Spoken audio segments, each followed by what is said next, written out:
Köszöntöm az információs társadalom és az iskola téma iránt érdeklődőket. Motto: nem a legerősebb marad életben, nem is a legokosabb, hanem az, aki a legfogékonyabb a változásokra. A telekommunikáció és a számítástechnika rohamos fejlődése, az információhoz való gyors hozzáférés lehetősége alapvetően megváltoztatták életünket. A változások rendkívül gyorsan zajlottak, erre utalnak az információs robbanás és az információs forradalom kifejezések is. Változott az információ környezete is, melyet az információs társadalom fogalom takar. Morányi Béla az információs társadalmat olyan új típusú társadalomként definiálja, amelyben az információs és telekommunikációs technológiák globális elterjedésével az emberiségnek új típusú életvételre, minőségi életre, munkavégzésre, társadalomba betöltött szerepere van lehetősége. Az új technológiák megjelenése, a bennük rejtő lehetőségek komoly kihívást jelentenek az oktatás tradicionális rendszere és megszokott módszerei számára. Kihívás az iskolának és a benne tanító pedagógusnak egyaránt. Miért? Az információs technológia megjelenése az iskolai környezetben egy új oktatásfilozófia és ehhez kapcsolódó gyakorlat bevezetését is megköveteli. A változások szükségességét jelzi az az igény, hogy a munkaerőpiacnak a munkavállalók új típusú képzettségére, képességére és beállítódásaira van szüksége. Az iskolának az is a feladata, hogy felkészítse a fiatalokat az információs társadalomban történő eligazodásra és boldogulásra. Az Európai Unió célkitűzéseit a Fehér Könyv fogalmazza meg.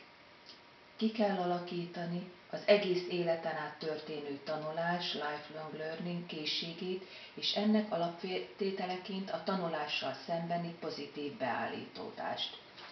Az elvárások oktatás területén paradigmaváltást eredményeznek. A hagyományos ismeretközlésről a hangsúly az információk kezelésével kapcsolatos képességek, kommunikációs és szociális kompetenciák, illetve a változásokkal szembeni pozitív beállítódások kialakítására helyeződik át. A táblázat a hangsúlyeltolódás néhány elemét foglalja össze.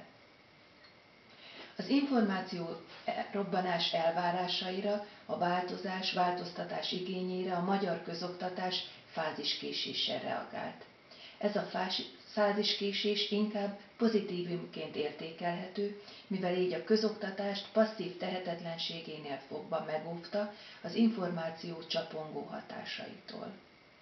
Az oktatás rejtve tanul az információs áradatból. Mindez azonban nyitott intézményeket feltételez.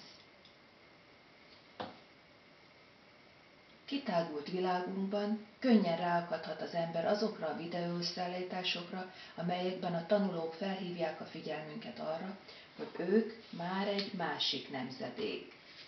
Prensky szerint anyanyelvi szinten beszélik a számítógépek, videójátékok és az internet digitális nyelvét. Ők a digitális benszülöttek. Akik beleszülettek a digitális világba, de később életük során kezdték el használni a digitális világ vívmányait, ők a digitális bevándorlók. Dr. Gary Small, amerikai agykutató szerint a digitális technológia használata befolyásolja, hogyan gondolkozunk. Neurológiai kísérletei bebizonyították, hogy csupán 5 óra, 5 egymást követő napi internetezés átalakítja a kezdő internetes, számítógépes tapasztalattal nem rendelkező felhasználók agyi mechanizmusát. Rámutat, bármely inger megfelelő mennyiségű ismétlése új idegpályákat, illetve idegfolyamatokat alakít ki az agyban, melyek állandósulhatnak. Ugyan minden nap használjuk, alkalmazzuk az online környezetben rejlő lehetőségeket, mégsem gondoltunk bele abba, diákjaink ugyanebben a környezetben élnek, és ők, mint minden, ezt is sokkal intenzívebben élik meg. Az eszközöknek a segítségével a világ kitágul, a kommunikációs lehetőségek megsokszorozódnak, és újabb, gyengén kapcsolt közösségek jönnek létre. Ennek eredményeképpen megváltoztak a tanulók tanulási szokásai.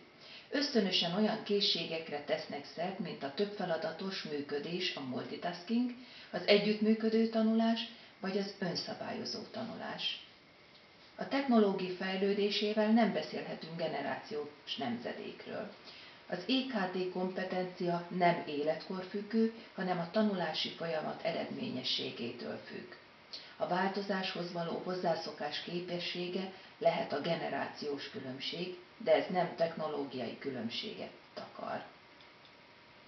Ma már nem az az iskola funkciója, hogy a tágabb világra vonatkozó fontosnak tartott információkat közvetítse, hanem az információk közötti eligazodás, a tartalmak, programok kritikus értékelésének képessége jelenti a kihívást az iskola és a tanárok számára az információs társadalomban. Hagyományos szemlélet szerint a tanár kiemelt szerepben tetszeleg, személyisége jelentős befolyásoló és motiváló tényező. A tanár a tudás birtokosa, a tanuló pedig ennek a tudásnak a befogadója. A modern pedagógia felfogása szerint a tanulás személyes alkotás meglévő reprezentációkra épül. A tudás a tanulónak a fejében jön létre. Mint tudjuk, az ember társas, kommunikáló lény, interakciók sorozatában éli életét. Miért lenne ez másképp a tanulás folyamatában? A kognitivista módszertan mentén irányított képzés teljes mértékben a kommunikációra épül. A tanár elsősorban nem a tananyag előállítására fókuszál, hanem a kreatív, együttműködő légkör megteremtésére. A tekintélyközpontú oktatási modellt a feje tetejére állítja. Az új szemlélet központjában a tanuló áll, a tanár szerepe megváltozik, az információ átadóból mentorrá lesz. Könnyen belátható, hogy napjaink netgenerációja sokkal inkább az utóbbi, tanulóközpontú, tudásépítő szemléletben érzi jól magát. Ebben a környezetben pedig egy IT elemeket alkalmazó tanár jelentős motivációval bír.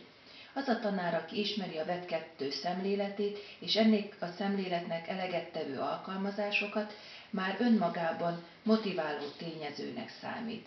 Különösen, ha ezeket az alkalmazásokat be is viszi az órára, a tanítási-tanulási munkába. Az online lehetőségek pedig adják a csoportmunka lehetőséget. Az iskolának elemi érdeke, hogy minél hamarabb alkalmazkodjon a kor kihívásaihoz. Az otthoni és az iskolai környezet között különbségek vannak. A technika, internet lehetősége az otthonokban megtalálható, míg az iskolában nincs vagy nem férhető hozzá. Általános gyakorlat, hogy az iskolában a számítógépeket a tanulók csak informatika órán használhatják. Az iskolán kívüli tanulásnak szerepe van a tanulási folyamatban, de a tanulók ezt nem is veszik észre, hogy ez is tanulás. A tudás érdekes részét sajnos az iskolán kívül szerzik meg. Ebből következik, hogy a tanulási színterek szétválnak iskolán kívüli és iskolai tanulásra. Az iskolák nagy része nem érzi az attitűdváltás szükségességét, nem figyel a tanulók felől érkező jelekre. A napi tanítási-tanulási folyamatban nem használják ki a digitális eszközök nyújtotta lehetőségeket sem, pedig szinte minden gyerek zsebében ott lapul egy mobiltelefon internet elérhetőséggel. A társadalmi és szülői elvárások kulcsszava lehet az átláthatóság. A társadalmi környezetnek semmilyen fogalma sincs arról, hogy mi történik az iskolában. Az iskolának átláthatóvá kell válnia, a technikai környezet alapot biztosít ehhez. A digitális napló az értékelést már átláthatóvá teszi. Cél, hogy a szülők ismerjék meg jobban az iskolát. Például aszinkron kommunikációval nyitott környezetben, a Facebookon ezt jól meg lehet oldani.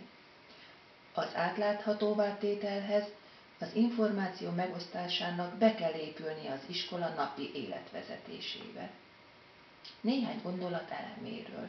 Elemér azt vizsgálja, hogy az iskolák hogyan támogatják a tanulást és tanítást, valamint a szervezeti működést informatikai eszközökkel, és ehhez milyen infrastruktúra áll a rendelkezésükre.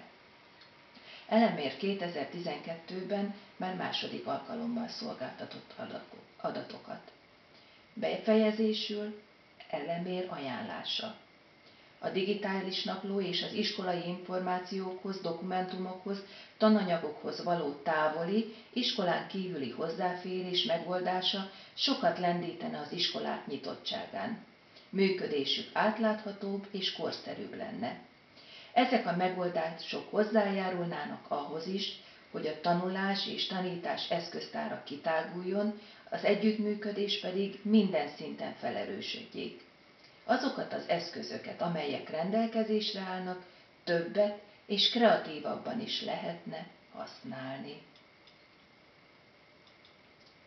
Köszönöm megtisztelő figyelmüket!